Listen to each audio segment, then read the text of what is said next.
and to the purpose to realize it. Remember that it is fate and purpose in the use of the imagination which make the difference between the scientist and the dreamer. And having learned this fact, it is here that you must learn the proper use of the will. Chapter 9. How to use the will. To set about getting rich in a scientific way, you do not try to apply your willpower to anything outside of yourself. You have no right to do so anyway. It is wrong to apply your will to other men and women in order to get them to do what you wish done. It is as flagrantly wrong to coerce people by mental power as it is to coerce them by physical power. If compelling people by physical force to do things for you reduces them to slavery, compelling them by mental means accomplishes exactly the same thing. The only difference is in methods. If taking things from people by physical force is robbery, then taking things by mental force is robbery also. There is no difference in principle. You have no right to use your willpower upon another person, even for his own good, for you do not know what is for his good. The science of getting rich doesn't require you to apply power or force to any other person in any way whatsoever. There is not the slightest necessity for doing so. Indeed, any attempt to use your will upon others will only tend to defeat your purpose. You do not need to apply your will to things in order to compel them to come to you. That would simply be trying to coerce God, and would be foolish and useless as well as irreverent. You do not have to compel God to give you good things, any more than you have to use your willpower to make the sun rise. You do not have to use your willpower to conquer an unfriendly deity, or to make stubborn and rebellious forces do your bidding. Substance is friendly to you, and is more anxious to give you what you want than you are to get it. To get rich, you need only to use your willpower upon yourself. When you know what to think and do, then you must use your will to compel yourself to think and do the right things. That is the legitimate use of the will in getting what you want. To use it in holding yourself to the right course. Use your will to keep yourself thinking and acting in a certain way. Do not try to protect your will or your thoughts or your mind out into space to act on things or people. Keep your mind at home. It can accomplish more there than elsewhere. Use your mind to form a mental image of what you want and to hold that vision with faith and purpose. And use your will to keep your mind working in the right way. The more steady and continuous your faith and purpose, the more rapidly you will get rich, because you will make only positive impressions upon substance, and you will not neutralize or upset them by negative impressions.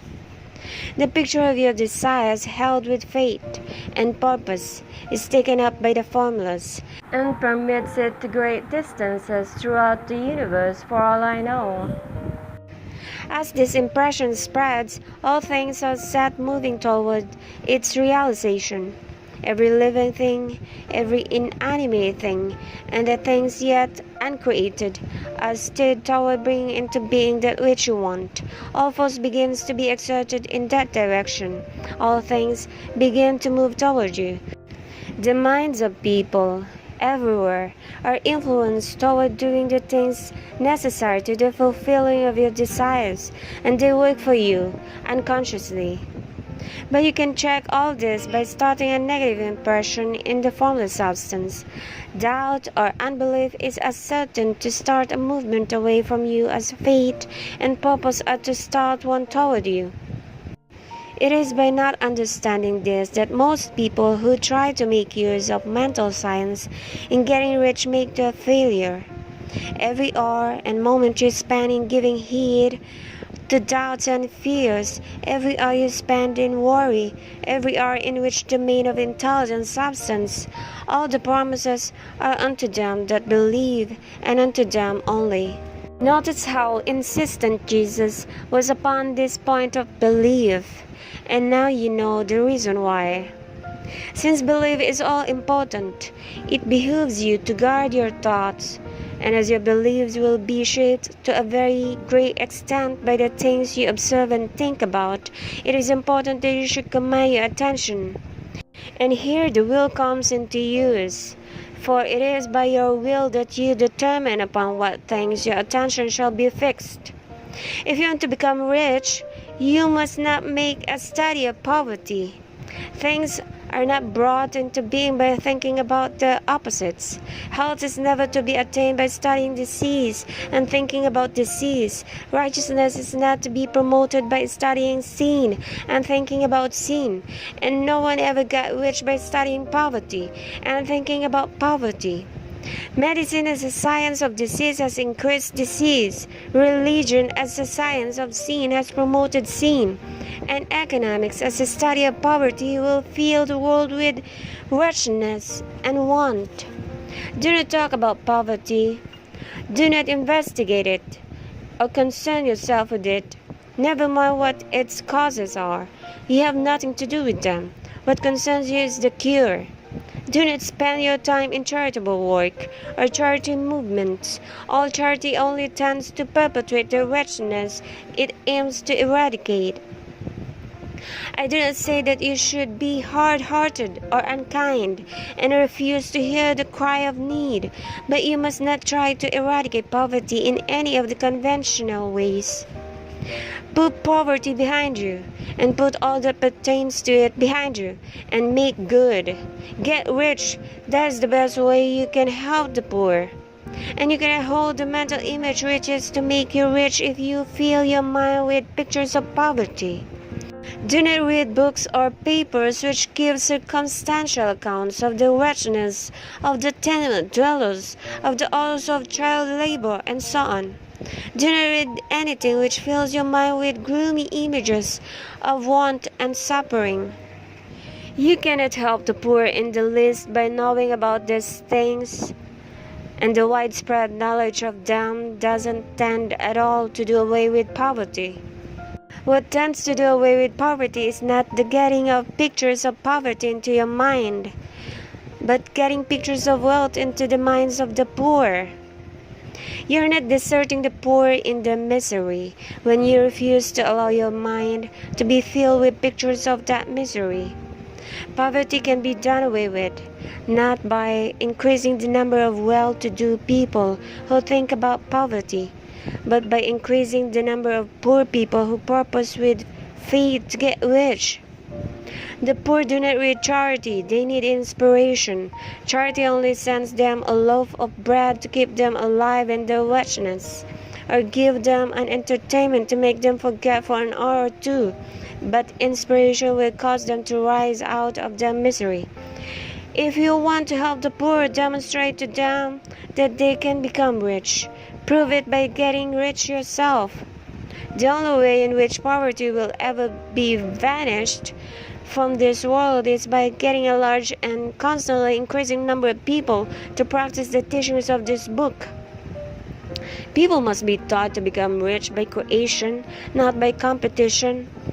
Every man who becomes rich by competition throws down behind him the ladder by which he rises and keeps others down. But every man who gets rich by creation opens a way for thousands to follow him and inspires them to do so. You are not showing hardness of heart or an unfeeling disposition when you refuse to pity poverty.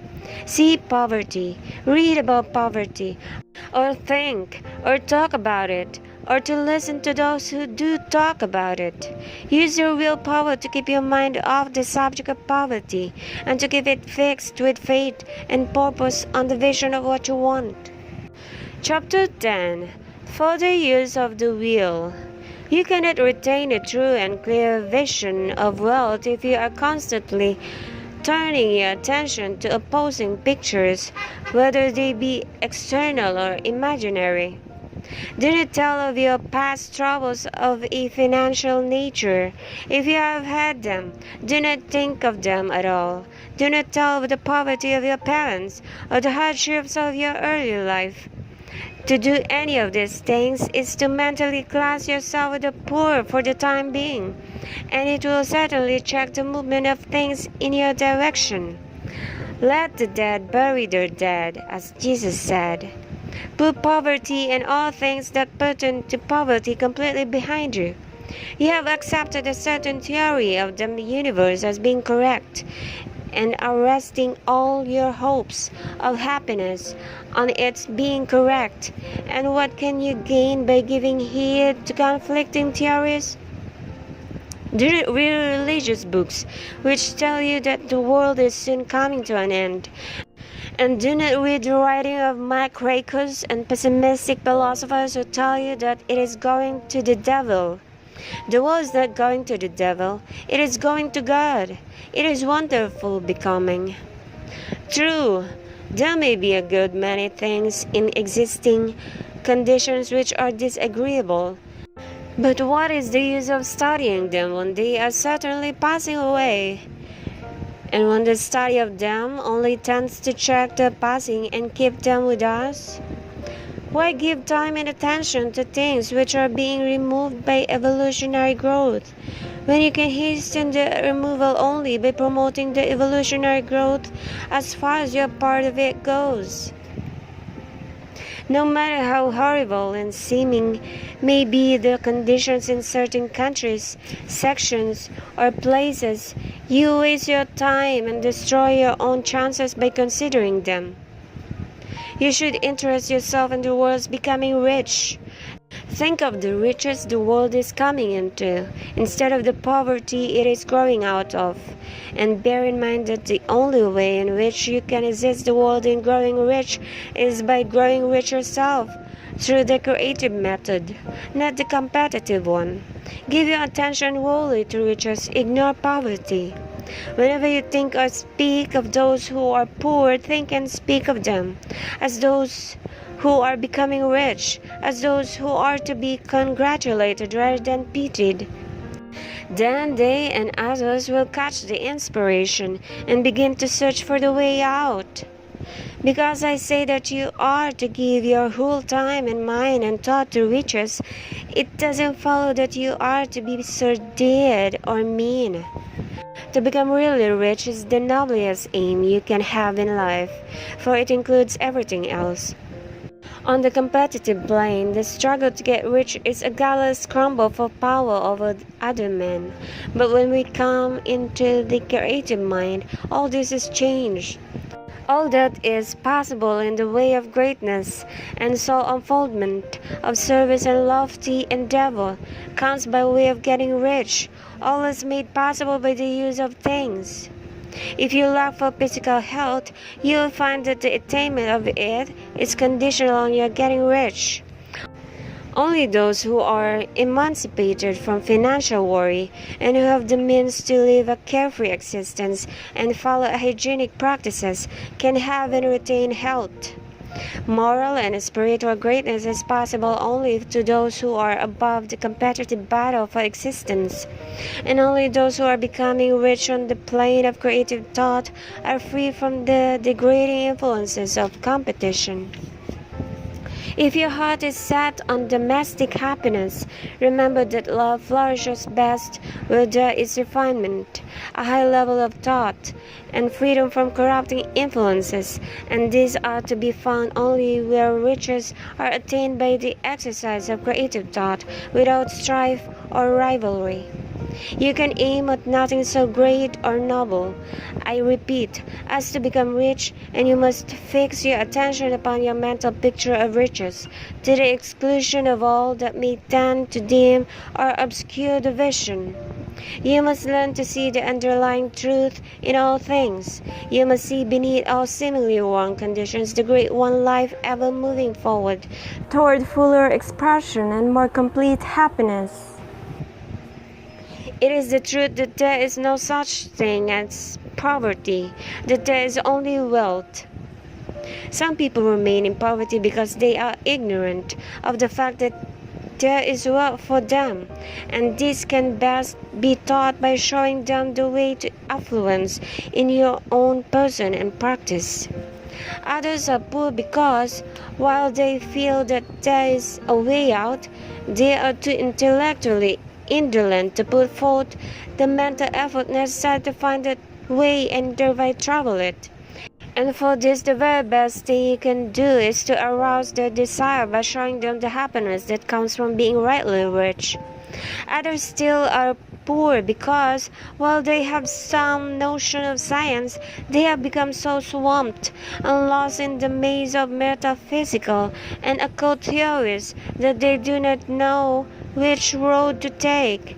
They try a mixture of many systems and fail in all. For this, again, the very best thing to do is to show the right way in your own person and practice.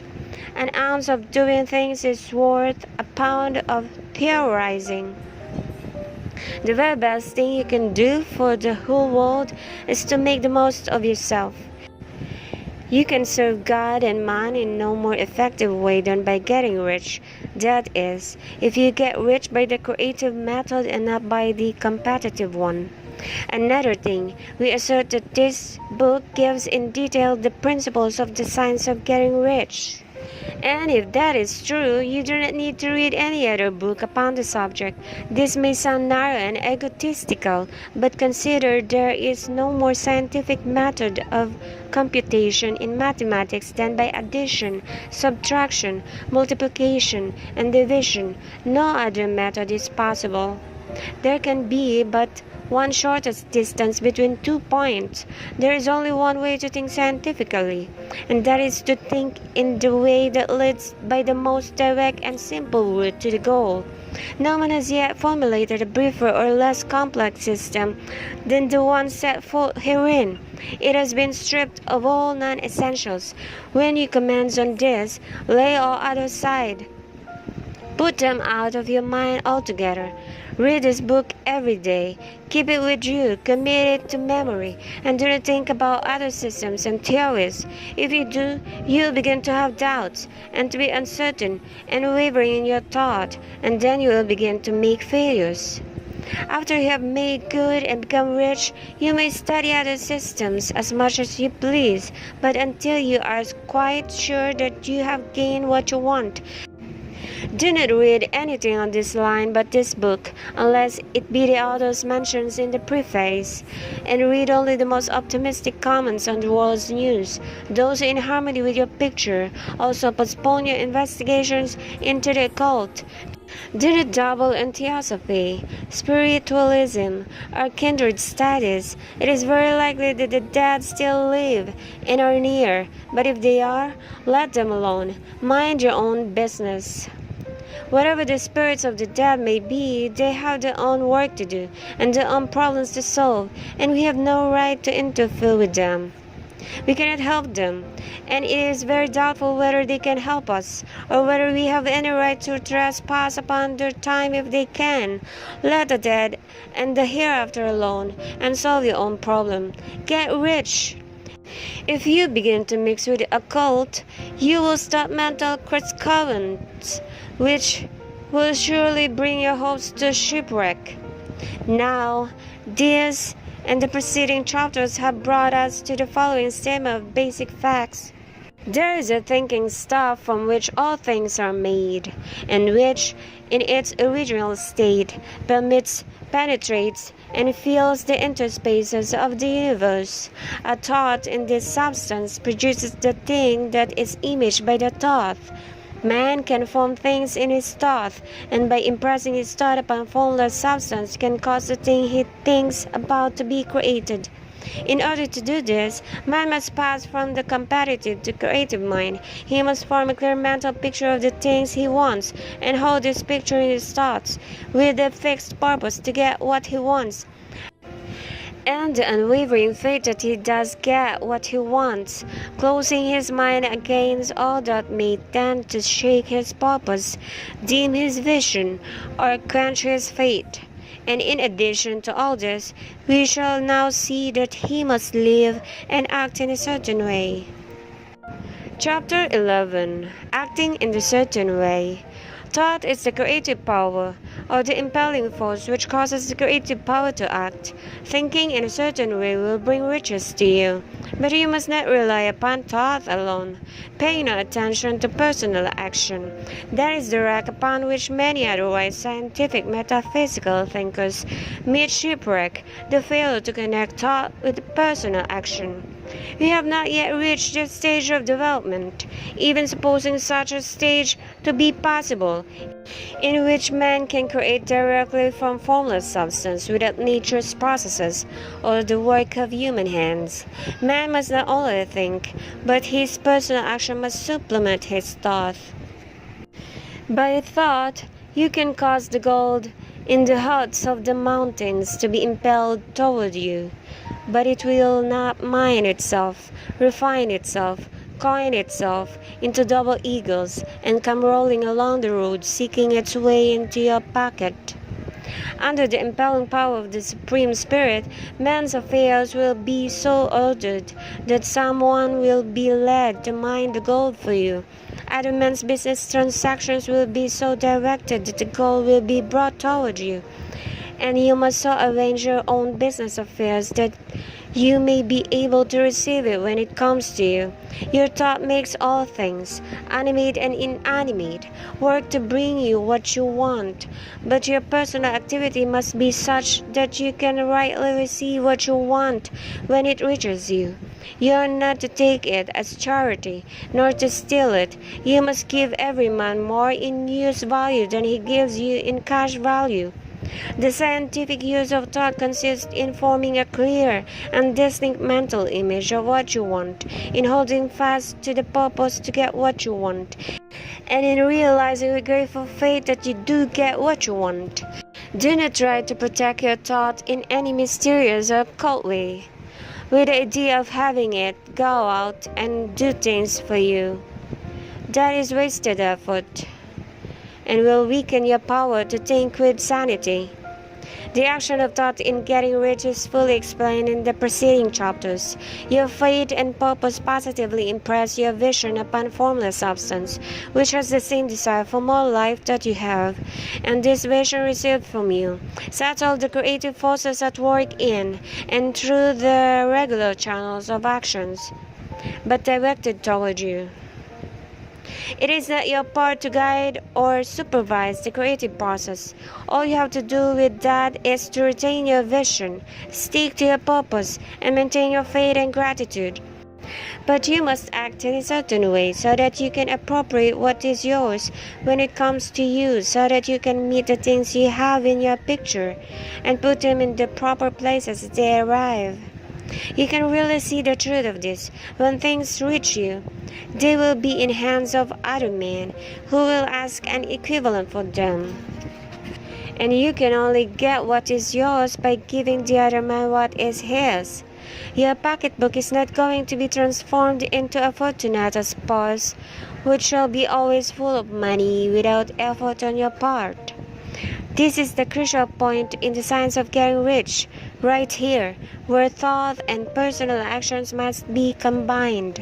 There are very many people who, consciously or unconsciously, set the creative forces in action by the strength and persistence of their desires, but who remain poor because they do not provide for the reception of the thing they want when it comes.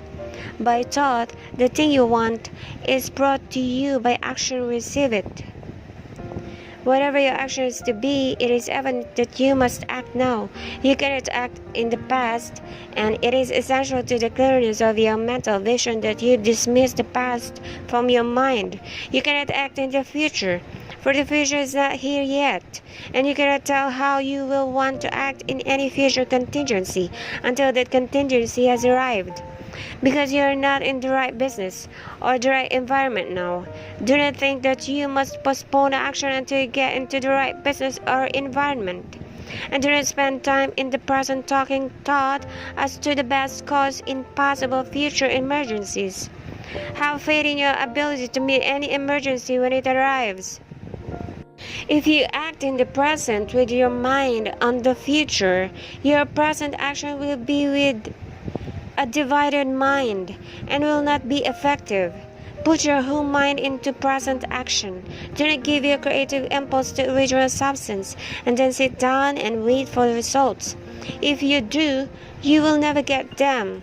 Act now. There's never any time but now, and there never will be any time but now. If you are ever to begin to make ready for the reception of what you want, you must begin now.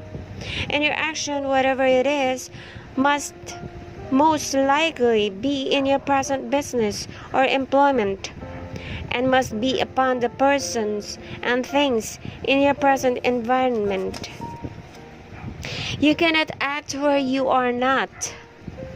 You cannot act where you have been, and you cannot act where you are going to be. You can act only where you are. Do not matter as to whether yesterday's work was well done or ill done. Do today's work well.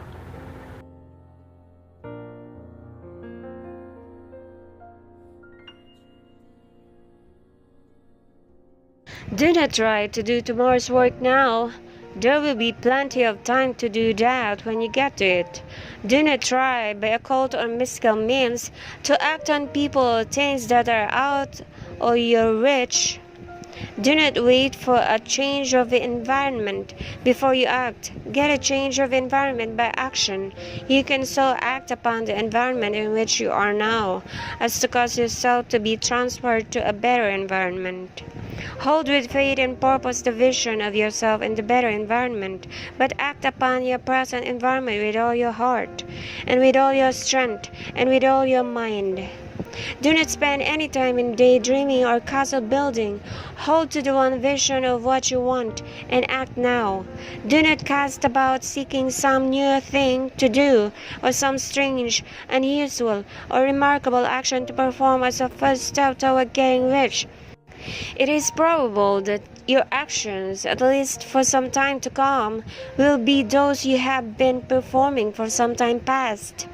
But you are to begin now to perform these actions in a certain way, which will surely make you rich. If you are engaged in some business and feel that it is not the right one for you, do not wait until you get into the right business before you begin to act. Do not feel discouraged or sit down and lament because you are misplaced. No one was ever so misplaced but that he could not find the right place, and no one ever became so involved in the wrong business but that he could get into the right business. Hold the vision of yourself in the right business with a purpose to get into it, and the faith that you will get into it and are getting into it. But act in your present business. Use your present business as the means of getting a better one, and use your present environment as the means of getting into a better one. Your vision of the right business, if held with faith and purpose, will cause the Supreme to move the right business toward you, and your action, if performed in a certain way, will cause you to move toward the business.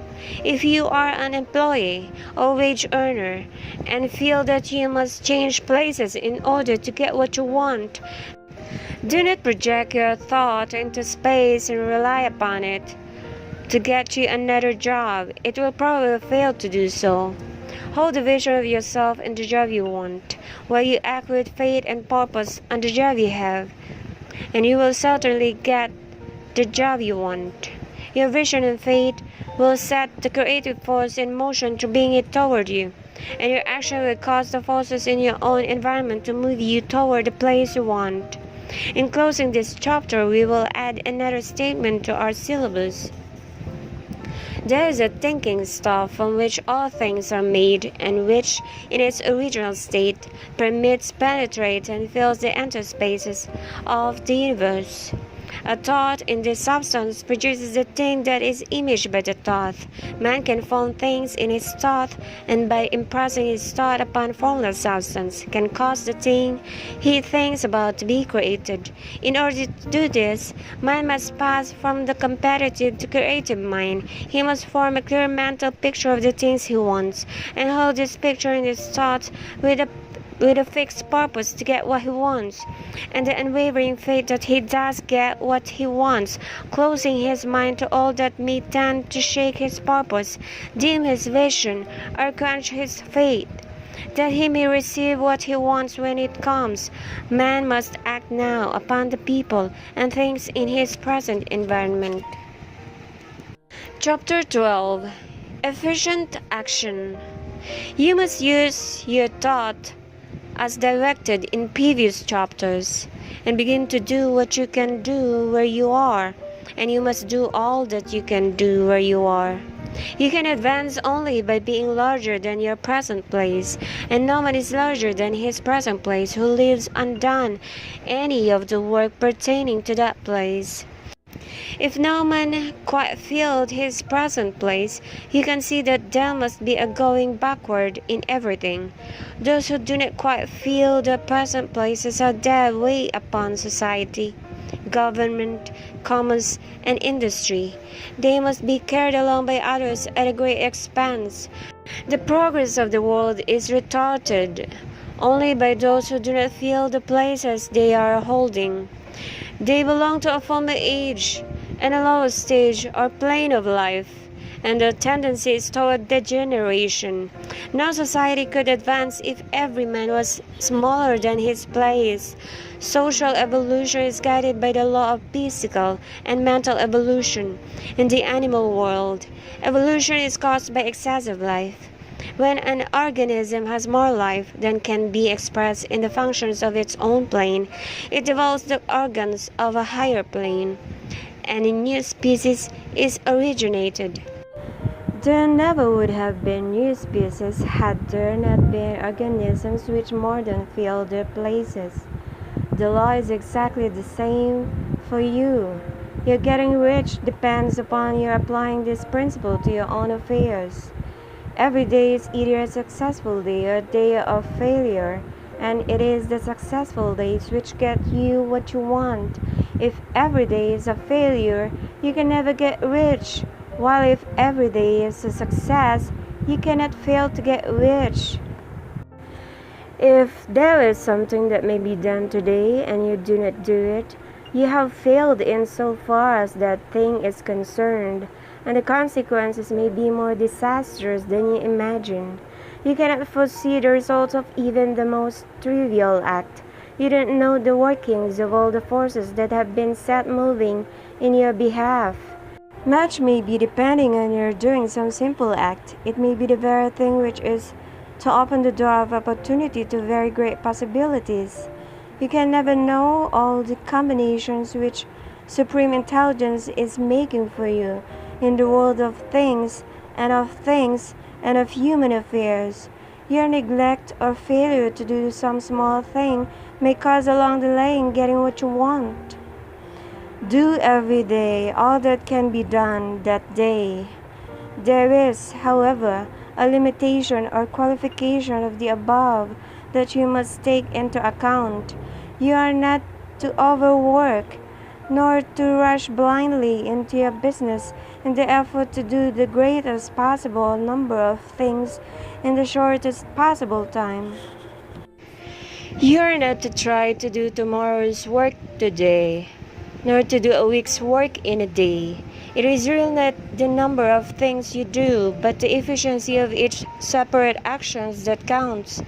Every act is in itself either a success or a failure. Every act is in itself either effective or inefficient. Every inefficient act is a failure. And if you spend your life in doing inefficient acts, your whole life will be a failure. The more things you do, the worse for you, if all your acts are inefficient ones. On the other hand, every efficient act is a success in itself, and if every act of your life is an efficient one, your whole life must be a success. The cause of failure is doing too many things in an inefficient manner, and not doing enough things in an efficient manner. You will see that it is a self-evident proposition that if you do not do any inefficient acts, and if you do a sufficient number of efficient acts, you will become rich. If Now it is possible for you to make each act an efficient one. You see again that the getting of riches is reduced to an exact science like mathematics. The matter turns then on the questions whether you can make each separate act a success in itself, and this you can certainly do. You can make each act a success because all power is working with you, and all power cannot fail. Power is at your service. And to make each act efficient, you have only to put power into it. Every action is either strong or weak. And when everyone is strong, you are acting in a certain way which will make you rich. Every act can be made strong and efficient by holding your vision while you are doing it, and putting the whole power of your fate and purpose into it. It is at this point that the people fail who separate mental power from personal action. They use the power of mind in one place and at one time, and they act in another place and at another time, so their acts are not successful in themselves. Too many of them are inefficient, but if all power goes into every act, no matter how commonplace, every act will be a success in itself, and as in the nature of things, every success opens the way to other successes. Your progress towards what you want, and the progress of what you want toward you, will become increasingly rapid. Remember that successful action is cumulative in its results, since the desire for more life is inherent in all things. When a man begins to move toward larger life, more things attach themselves to him, and the influence of his desire is multiplied. Do every day all that you can do that day, and do each act in an efficient manner. In saying that you must hold your vision while you are doing each act, however trivial or commonplace, I don't mean to say that it is necessary at all times to see the vision distinctly to its smallest details. It should be the work of your leisure hours to use your imagination on the details of your vision and to contemplate them until they are firmly fixed upon memory. If you wish speedy results, spend practically all your spare time in this practice.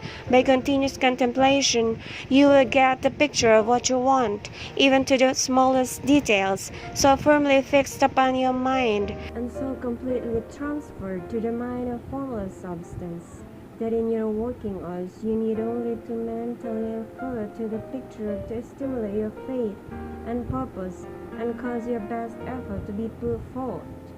Contemplate your picture in your leisure hours until your consciousness is so full of it that you can grasp it instantly. You will become so enthused with its bright promises that the mere thought of it will call forth the strongest energies of your whole being. Let us again repeat our syllabus, and by slightly changing the closing statements, bring it to the point we have now reached.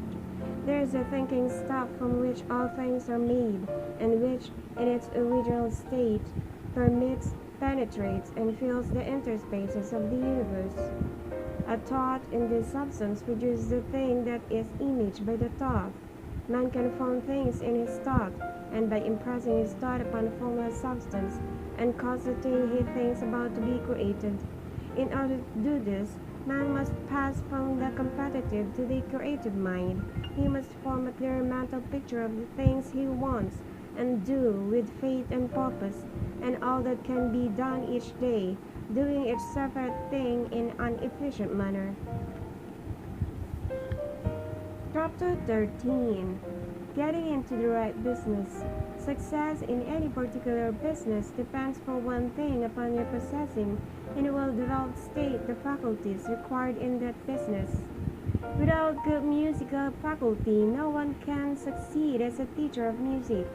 Without well-developed mechanical faculties, no one can achieve great success in any of the mechanical trades. Without tact and the commercial faculties, no one can succeed in mercantile pursuits. But to possess in a well-developed state the faculties required in your particular vocation doesn't ensure getting rich. There are musicians who have remarkable talent and who yet remain poor. There are blacksmiths, carpenters, and so on, who have excellent mechanical ability, but who do not get rich, and there are merchants with good faculties for dealing with men who nevertheless fail. The different faculties are tools. It is essential to have good tools, but it is also essential that the tools should be used in the right way. One man can take a sharp saw, a square, a good plane, and so on, and build a handsome article of furniture. Another man can take the same tools and set to work to duplicate the article, but his production will be a botch. He doesn't know how to use good tools in a successful way. The various faculties of your mind are the tools with which you must do the work which is to make you rich. It will be easier for you to succeed if you get into a business for which you are well equipped with mental tools. Generally speaking, you will do best in that business which will use your strongest faculties, the one for which you are naturally best fitted. But there are limitations to this statement. Also, no man should regard his vocation as being irrevocably fixed by the tendencies with which he was born.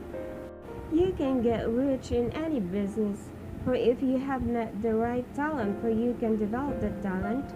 It merely means that you will have to make your tools as you go along, instead of confining yourself to the use of those with which you were born. It will be easier for you to succeed in a vocation for which you already have the talent in a well-developed state, but you can succeed in any vocation, for you can develop any rudimentary talent, and there is no talent of which you have not at least the rudiment. You will get rich most easily in point of effort, if you do that for which you are best fitted, but you will get rich most satisfactorily if you do that which you want to do. Doing what you want to do is life, and there is no real satisfaction in living if we are compelled to be forever doing something which we do not like to do, and can never do what you want to do. And it is certain that you can do what you want to do. The desire to do it is proof that you have within you the power which can do it. Desire is a manifestation of power. The desire to play music is the power which can play music, seeking expression and development. The desire to invent mechanical devices is the mechanical talent, seeking expression and development. Where there is no power, either developed or undeveloped, to do a thing, there is never any desire to do that thing. And where there is a strong desire to do a thing, it is certain proof that the power to do it is strong and only requires to be developed and applied in the right way. All things else being equal, it is best to select the business for which you have the best developed talent. But if you have a strong desire to engage in any particular line of work, you should select that work as the ultimate end at which you aim. You can do what you want to do, and it is your right and privilege to follow the business or vocation which will be most congenial and pleasant. You are not obliged to do what you do not like to do, and should not do it except as a means to bring you to the doing of the thing you want to do. If there are past mistakes whose consequences have placed you in an undesirable business or environment, you may be obliged for some time to do what you do not like to do, but you can make the doing of it pleasant by knowing that it is making it possible for you to come to the doing of what you want to do. If you feel that you are not in the right vocation, do not act too hazily in trying to get into another one. The best way, generally, to change business or environment is by growth. Do not be afraid to make a sudden and radical change if the opportunity is presented, and you feel after careful consideration that it is the right opportunity. But never take sudden or radical action when you are in doubt as to the wisdom of doing so. There is never any hurry on the creative plane, and there is no lack of opportunity. When you get out of the competitive mind, you will understand that you never need to act hastily. No one else is going to beat you to the thing you want to do. There is enough for all. If one space is taken, another and a better one will be open for you, a little further on. There is plenty of time. When you are in doubt, wait. Fall back on the contemplation of your vision and increase your faith and purpose. In times of doubt and indecision, cultivate gratitude. A day or two spent in contemplating the vision of what you want and in earnest thanksgiving that you are getting it will bring your mind into such close relationship with the Supreme that you will make no mistake when you do act. There is a mind which knows all there is to know, and you can come into close unity with this mind by faith and the purpose to advance in life if you have deep gratitude. Mistakes come from acting hastily, or from acting in fear or doubt, or in forgetfulness of the right motive, which is more life to all and less to none. As you go on in a certain way, opportunities will come to you in increasing number, and you will need to be very steady in your faith and purpose, and to keep in close touch with the old mind by reverent gratitude. Do all that you can do in a perfect manner every day, but do it without haste, worry, or fear. Go as fast as you can, but never hurry. Remember that in the moment you begin to hurry, you cease to be a creator and become a competitor. You drop back upon the old plane again. Whenever you find yourself hurrying, call or fix your attention on the mental image of the thing you want, and begin to give thanks that you are getting it. The exercise of gratitude will never fail to strengthen your faith and renew your purpose. Chapter 14. The Impression of Increase. Whether you change your vocation or not, your actions for the present must be those pertaining to the business in which you are now engaged.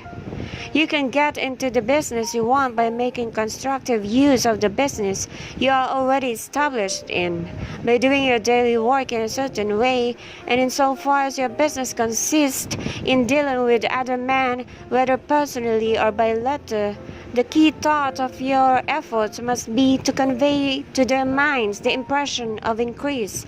Increase is what all men and all women are seeking. It is the urge of the formless intelligence within them, seeking fuller expression. The desire for increase is inherent in all nature. It is the fundamental impulse of the universe. All human activities are based on the desire for increase. People are seeking more food, more clothes, better shelter, more luxury, more beauty, more knowledge, more pleasure. Increase in something, more life. Every living thing is under this necessity for continuous advancement, where increase of life ceases. Dissolution and death set in at once. Man instinctively knows this, and hence he is forever seeking more. This law of perpetual increase is set forth by Jesus in the parable of the talents. Only those who gain more retain any. From him who had not shall be taken away even that which he had. The normal desire for increased wealth is not evil or a reprehensible thing. It is simply the desire for more abundant life. It is aspiration, and because it is the deepest instinct of the natures, all men and women are attracted to him who can give them more of the means of life. In following the certain way as described in the foregoing pages, you are getting continuous increase for yourself, and you are giving it to all with whom you deal. You are a creative center from which increase is given off to all. Be sure of this, and convey assurance of the fact to every man, woman, and child with whom you come in contact, no matter how small the transaction, even if be only the selling of a stick of candy to a little child. Put into it the thought of increase, and make sure that the customer is impressed with the thought. Convey the impression of advancement with everything you do. so that all people shall receive the impression that you are an advancing man, and that you advance all who deal with you, even to the people whom you meet in a social way, without any thought of business, and to whom you do not try to sell anything. Give the thought of increase. You can convey this impression by holding the unshakable faith that you yourself are in the way of increase, and by letting this faith inspire, feel, and permeate every action. Do everything that you do in the firm conviction that you are an advancing personality and that you are giving advancement to everybody. Feel that you are getting rich and that in so doing you are making others rich and conferring benefits on all. Do not boast or brag of your success or talk about it unnecessarily. True faith is never boastful.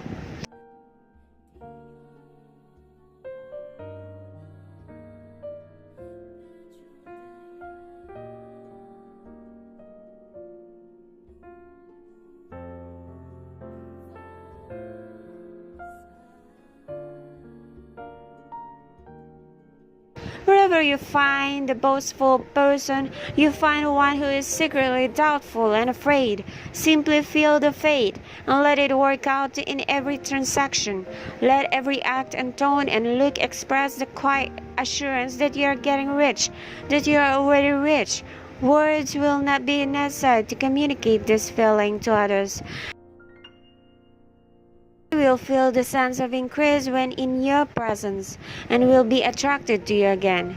You must so impress others that they will feel that in associating with you, they will get increase for themselves. See that you give them use value greater than the cash value you are taking from them. Take an honest pride in doing this and let everybody know it. And you will have no lack of customers. People will go where they are given increase, and the Supreme which desires increase in all, and which knows all, will move toward your men and women who have never heard of you. Your business will increase rapidly, and you will be surprised at the unexpected benefits which will come to you. You will be able to go on into a more congenial vocation if you decide to do so. But doing all this, you must never lose sight of your vision of what you want, or your faith and purpose to get what you want. Let me here give you another word of caution in regard to motives.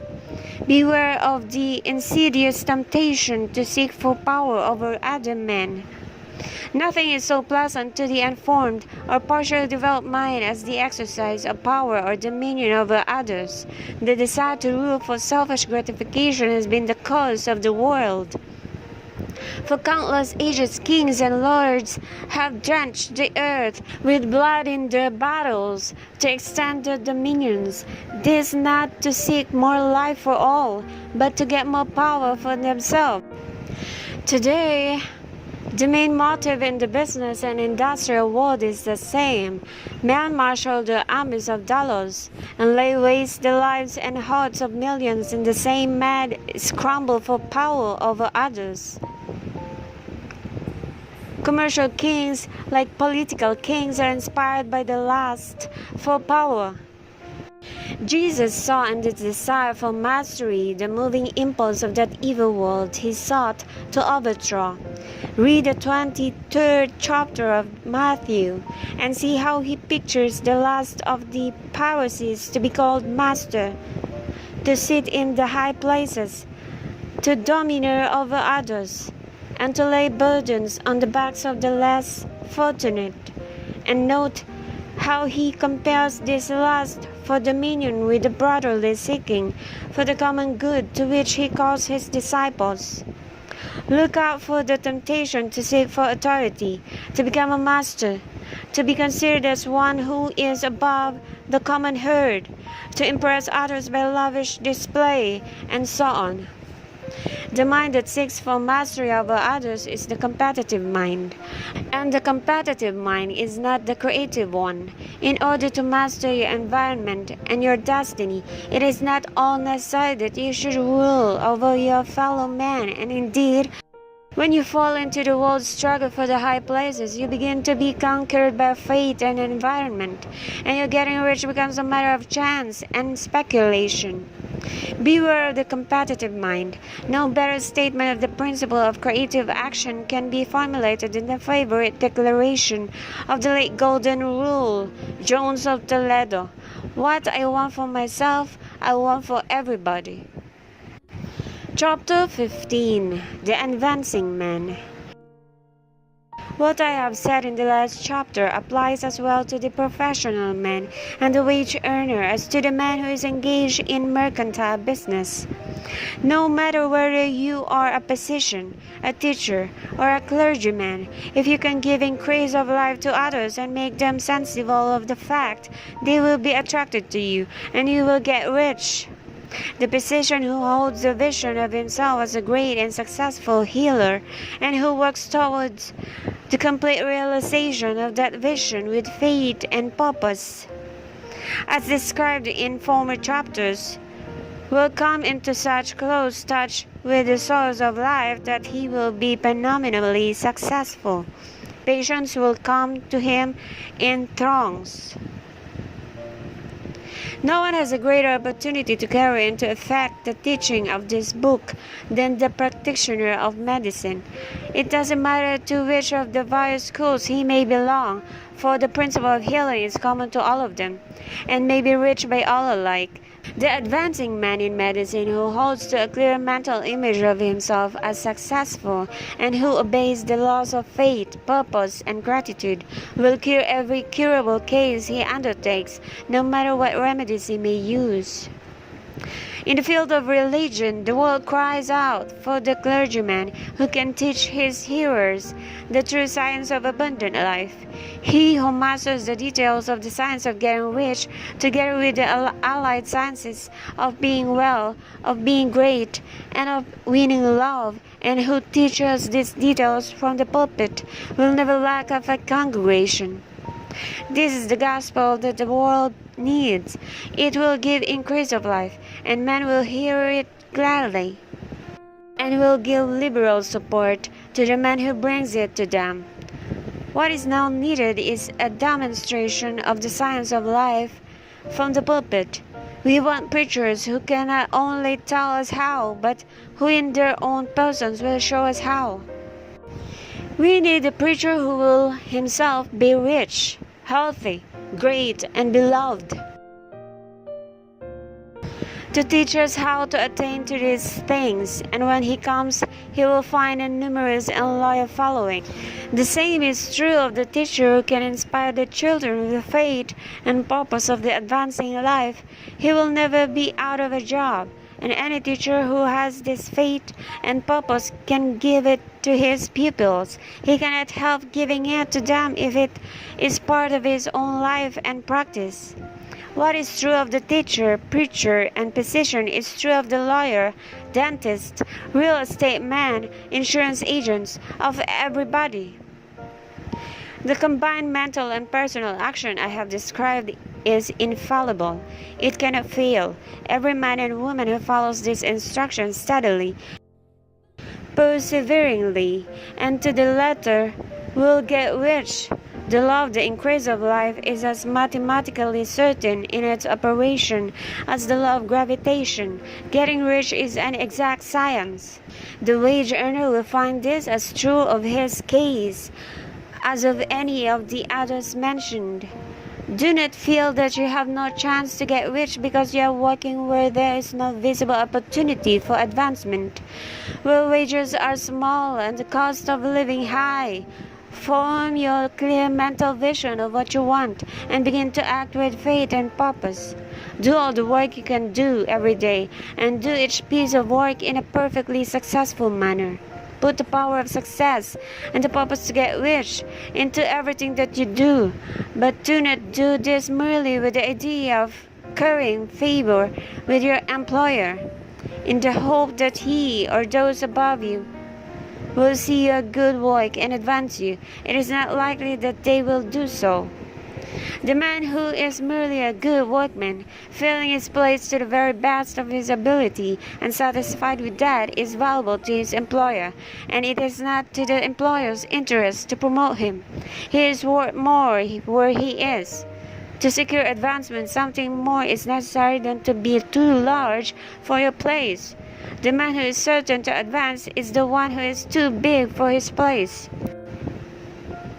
and who has a clear concept of what he wants to be, who knows that he can become what he wants to be, and who is determined to be what he wants to be. Do not try to more than fill your present place with a view Do not try to more than fill your present place with a view to pleasing your employer. Do it with the idea of advancing yourself. Hold the faith and purpose of increase during work hours, after work hours, and before work hours. Hold it in such a way that every person who comes in contact with you, whether foreman, fellow workman, or social acquaintance, will feel the power of purpose radiating from you, so that everyone will get the sense of advancement and increase from you. Men will be attracted to you, and if there is no possibility for advancement in your present job, you will very soon see an opportunity to take another job. There is a power which never fails to present opportunity to the advancing man who is moving in obedience to law. God cannot help helping you. If you act in a certain way, He must do so in order to help Himself. There is nothing in your circumstances or in the industrial situation that can keep you down. If you cannot get rich working for the Steel Trust, you can get rich on a 10-acre farm. And if you begin to move in a certain way, you will certainly escape from the clutches of the Steel Trust and get on to the farm or whatever else you wish to be. If a few thousands of its employees would enter upon the certain way, the Steel Trust would soon be in a bad plight. It would have to give its working men more opportunity or go out business. Nobody has to work for a trust. The trust can keep men in so-called hopeless conditions only so long as there are men who are too ignorant to know of the science of getting rich or too intellectually slothful to practice it. Begin this way of thinking and acting, and your faith and purpose will make you quick to see any opportunity to better your condition. Such opportunities will speedily come, for the Supreme working it all and working for you will bring them before you. Do not wait for an opportunity to be all that you want to be. When an opportunity to be more than you are now is presented and you feel impelled toward it, take it. It will be the first step toward a greater opportunity. There is no such thing possible in this universe as a lack of opportunities for the man who is living the advancing life. It is inherent in the constitution of the cosmos that all things shall be for him and work together for his good, and he must certainly get rich if he acts and thinks in a certain way. So let wage-earning men and women study this book with great care and enter with confidence upon the course of action it prescribes. It will not fail. Chapter 16. Some cautions and concluding observations. Many people will scoff at the idea that there is an exact science of getting rich, holding the impressions that the supply of wealth is limited. They will insist that social and governmental institutions must be changed before even any considerable number of people can acquire competence. But this is not true. It is true that existing governments keep the masses in poverty, but this is because the masses do not think and act in a certain way. If the masses begin to move forward, as suggested in this book, neither governments nor industrial systems can check them. All systems must be modified to accommodate the forward movement. If the people have the advancing mind, have the faith that they can become rich, and move forward with a fixed purpose to become rich, nothing can possibly keep them in poverty. Individuals may enter upon a certain way at any time and under any government and make themselves rich, and when any considerable number of individuals do so under any government, they will cause the system to be so modified as to open the way for others. The more men who get rich on the competitive plane, the worse for others. The more who get rich on the creative plane, the better for others. The economic salvation of the masses can only be accomplished by getting a large number of people to practice the scientific method set down in this book and become rich. This will show others the way and inspire them with a desire for real life, with the faith that it can be attained, and with the purpose to attain it. For the present, however, it is enough to know that neither the government under which you live nor the capitalistic or competitive system of industry can keep you from getting rich. When you enter upon the creative plane of thought, you will rise above all these things and become a citizen of another kingdom. But remember that your thought must be held upon the creative plane. You are never for an instant to be betrayed into regarding the supply as limited or into acting on the moral level of competition. Whenever you do fall into all ways of thought, correct yourself instantly. For when you are in the competitive mind, you have lost the cooperation of the mind of the whole. Do not spend any time in planning as to how you will meet possible emergencies in the future, except as the necessary policies may affect your actions today. You are concerned with doing today's work in perfectly successful manner, and not with emergencies which may arise tomorrow. You can attend to them as they come. Do not concern yourself with questions as to how you shall surmount obstacles which may loom upon your business horizon, unless you can see plainly that your course must be altered today in order to avoid them. No matter how tremendous an obstruction may appear at a distance, you will find that if you go on in a certain way, it will disappear as you approach it, or that a way over, though, or around it will appear.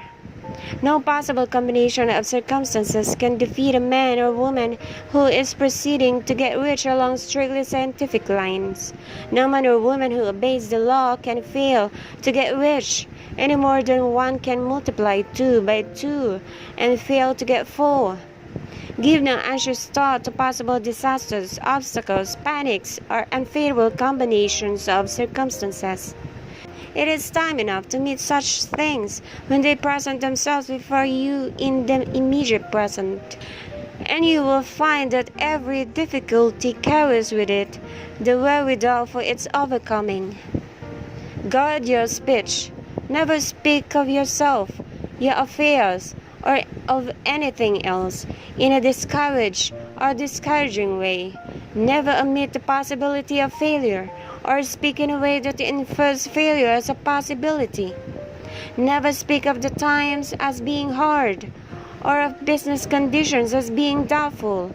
Times may be hard and business doubtful for those who are on the competitive plane, but they can never be so for you. You can create what you want, and you are above fear.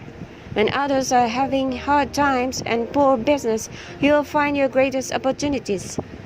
Train yourself to think of and to look upon the world as something which is becoming, which is growing, and to regard seeming evil as being only that which is undeveloped. Always speak in terms of advancement.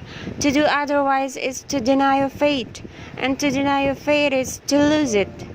Never allow yourself to feel disappointed. You may expect to have a certain thing at a certain time and not get it at that time, and this will appear to you like failure. But if you hold to your fate, you will find that the failure is only apparent. Go on in a certain way, and if you do not receive that thing, you will receive something so much better that you will see that the seeming failure was really a great success. A student of this science had set his mind on making a certain business combination which seemed to him at that time to be very desirable, and he worked for some weeks to bring it about. When the crucial time came, the thing failed in a perfectly inexplicable way. It was as if some unseen influence had been working secretly against him. He was not disappointed. On the contrary, he thanked God that his desire had been overruled, and went steadily on with a grateful mind. In a few weeks, an opportunity so much better came his way that he would not have made the first deal on any account, and he saw that a mind which knew more than he knew had prevented him from losing the greater good by entangling himself with the lesser. That is the way every seeming failure will work out for you. If you keep your faith, hold to your purpose, have gratitude, and do every day all that can be done that day, doing each separate act in a successful manner. When you make a failure, it is because you have not asked for enough. Keep on, and a larger thing than you were seeking will certainly come to you. Remember this. You will not fail because you lack the necessary talent to do what you wish to do. If you go on as I have directed, you will develop all the talent that is necessary to the doing of your work. It is not within the scope of this book to deal with the science of cultivating talent, but it is as certain and simple as the process of getting rich. However, do not hesitate or waver for fear that when you come to any certain place, you will feel for lack of ability. Keep right on, and when you come to that place, the ability will be furnished to you. The same source of ability which enabled the untaught Lincoln to do the greatest work in government ever accomplished by a single man is open to you. You may draw upon all the mind there is for wisdom to use in meeting the responsibilities which are laid upon you. Go on in full faith. Study this book. Make it your constant companion until you have mastered all the ideas contained in it. While you are getting firmly established in this faith, you will do well to give up most recreations and pleasure, and stay away from places where ideas conflicting with these are advanced in lectures or sermons. Do not read pessimistic or conflicting literature, or get into arguments upon the matter. Do very little reading outside of the writers mentioned in the preface. Spend most of your leisure time in contemplating your vision and in cultivating gratitude, and in reading this book. It contains all you need to know of the science of getting rich, and you will find all the essentials summed up in the following chapter. Chapter 17. Summary of the Science of Getting Rich. There is the thinking stuff from which all things are made, and which, in its original state, permits, penetrates, and fills the interspaces of the universe. A thought in this substance produces the thing that is imaged by the thought. Man can form things in his thought, and by impressing his thought upon formless substance can cause the thing he thinks about to be created. In order to do this, man must pass from the competitive to the creative mind. Otherwise, he cannot be in harmony with the formless intelligence, which is always creative and never competitive in spirit.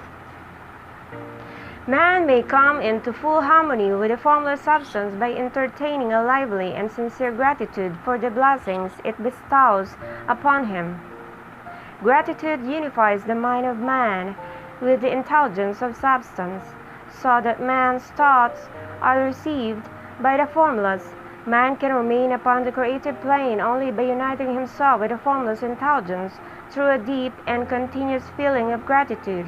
Man must form a clear and definite mental image of the things he wishes to have, to do, or to become, and he must hold this mental image in his thoughts while being deeply grateful to the Supreme that all his desires are granted to him. The man who wishes to get rich must spend his leisure hours in contemplating his vision, and in earnest thanksgiving that the reality is being given to him. Too much stress cannot be laid on the importance of frequent contemplation of the mental image. Coupled with unwavering faith and devout gratitude, this is the process by which the impression is given to the formless and the creative forces set in motion. The creative energy works through the established channels of natural growth and of the industrial and social order. All that is included in his mental image will surely be brought to the man who follows the instructions given above. and whose faith doesn't waver. What he wants will come to him through the ways of established trade and commerce. In order to receive his own, when it shall come to him, man must be active, and this activity can only consist in more than filling his present place. He must keep in mind the purpose to get rich through the realization of his mental image, and he must do every day all that can be done that day, taking care to do each act in a successful manner. He must give to every man use value in excess of the cash value he receives, so that each transaction makes for more life, and he must so hold the advancing thought that the impression of increase will be communicated to all with whom he comes in contact. The men and women who practice the foregoing instructions will certainly get rich, and the riches they receive will be in exact proportion to the definiteness of their vision, the fixity of their purpose, the steadiness of their faith, and the depth of their gratitude.